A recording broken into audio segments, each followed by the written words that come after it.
día como hoy en la historia, en el año de 1804, murió Emmanuel Kant. ¿Quién es Kant y qué significa Kant en la historia del pensamiento y en la historia universal? Kant es una de esas grandes figuras de la filosofía. Uno podría decir que la filosofía del mundo gira alrededor de unas figuras señeras. Desde luego que la legión de filósofos es inmensa, pero Aristóteles, Santo Tomás, Descartes, Kant tienen un lugar privilegiado en la historia del pensamiento universal. ¿Qué fue lo que pasó en el mundo del pensamiento? El sistema aristotélico tomista es un sistema en el cual lo prevalente es la realidad que el hombre trata de comprender con su razón. Es un hombre volcado hacia afuera para entender el cosmos, para entender a Dios, por supuesto, para entender la realidad del hombre mismo, su psicología, la parte de la psicología, para entender las cosas que están afuera, a partir de un punto básico en la creación del sistema filosófico, y es la capacidad del hombre para comprender el entorno que lo rodea, para comprender el mundo. De manera que lo sustancial es el mundo de afuera, lo sustancial en esa filosofía que arranca del pensamiento griego y que termina en Descartes o Descartes, como ustedes quieran, le da un vuelco total a la filosofía y dice, no, la cosa es al revés. Planteémonos el primer problema. El primer problema es el yo, el sujeto. ¿Soy realmente capaz de comprender el universo? ¿En qué medida los condicionamientos míos, los condicionamientos de los sentidos, el sensualismo de Locke y Condillac, por ejemplo, tienen una influencia determinante en la construcción de mi mundo?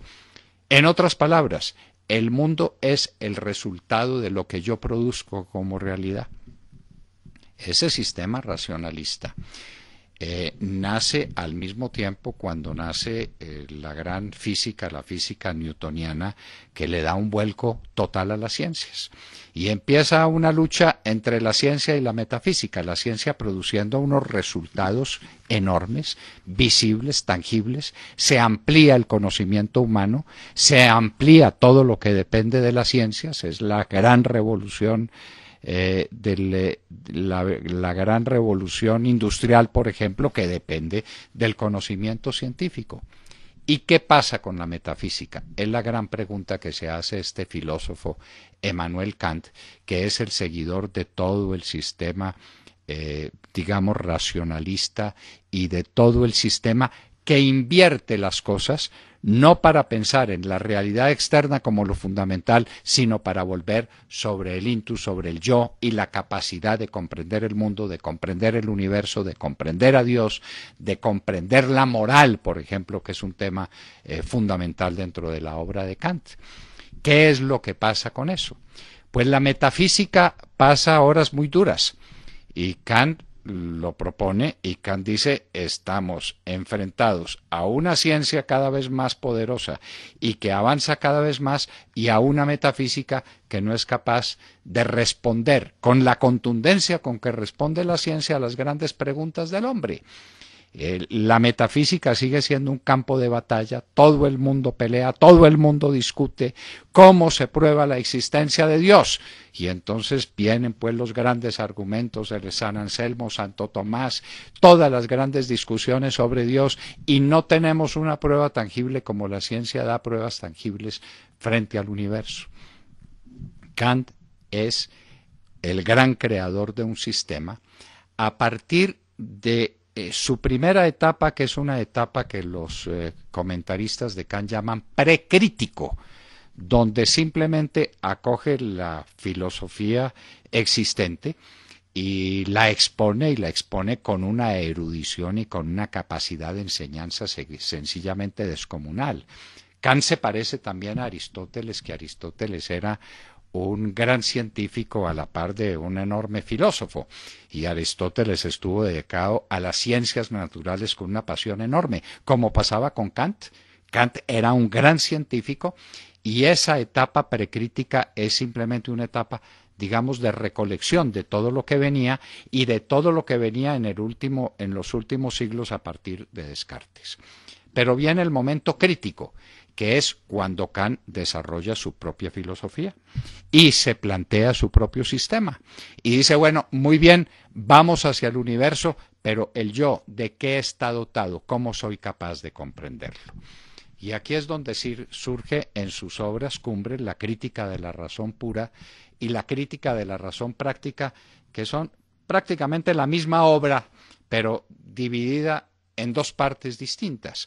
En la crítica de la razón pura, Kant, siguiendo a Descartes, dudaría de todo, pero es que hay unos juicios sobre los cuales no puede caber duda ninguna, y son lo que le sirve a Kant para salvar lo que lo conduciría a un escepticismo total y a una negación total de la metafísica. Son los juicios a priori, esos juicios que son indubitables e indiscutibles, las dimensiones del espacio y del tiempo. Si no contamos con el espacio y el tiempo, es imposible hacer una metafísica, porque estamos dentro del espacio y el tiempo como condiciones para comprender el universo.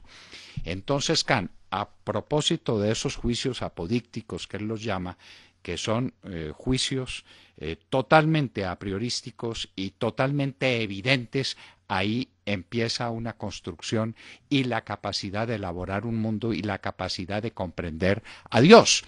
Kant lo dice y lo dice de una manera muy hermosa. El cielo estrellado sobre mí y el imperativo categórico dentro de mí, que es el sentido del deber, que es la conexión del hombre con Dios. Me comporto de una determinada manera porque es la manera como debo proyectarme hacia el universo y debo proyectarme en mi vida. La obra kantiana, que desde luego no podemos tratar en 2 o 3 minutos, es una obra colosal, tanto que se llegó a la conclusión de que hasta ahí podía llegar el pensamiento, y lo que se seguiría de ahí en adelante sería un desarrollo kantiano, como ha habido kantismo, neocantismo. La obra de Kant sigue teniendo una influencia poderosa en la filosofía. Pero como dirían unos filósofos, los filósofos antiguos y clásicos sacrificaron el mundo interno para volcarse sobre el mundo externo. A partir de Descartes cambia el sentido y los filósofos sacrifican el mundo externo por salvar la conciencia, por salvar la razón, por salvar la capacidad del hombre para entender ese universo. Tendría que venir una síntesis, y ese es el gran trabajo, que no sacrifique ni el mundo externo ni el mundo interno, que sea una comprensión total del hombre y del universo que lo rodea. Y ahí es donde empiezan los existencialismos y donde empieza la obra colosal de Ortega y la obra de Heidegger en Alemania, donde se hace la síntesis del hombre y lo que está por fuera del hombre. Vivir es estar con las cosas siendo en el mundo, diría Ortega y Gasset en esa síntesis prodigiosa entre la escuela clásica, los siglos de filosofía que terminan en Descartes y la filosofía que empieza con Descartes. Ambas cosas, no se puede sacrificar ni el mundo externo ni el mundo interno. Pero Emmanuel Kant es de todas maneras la más alta cumbre filosófica de los siglos XVIII, XIX. Él muere muy a comienzos del siglo XIX, pero tiene una proyección inmensa sobre el mundo, un hombre de un talento, de una capacidad, de una comprensión increíble del universo. Conocía el mundo entero y no viajó nunca.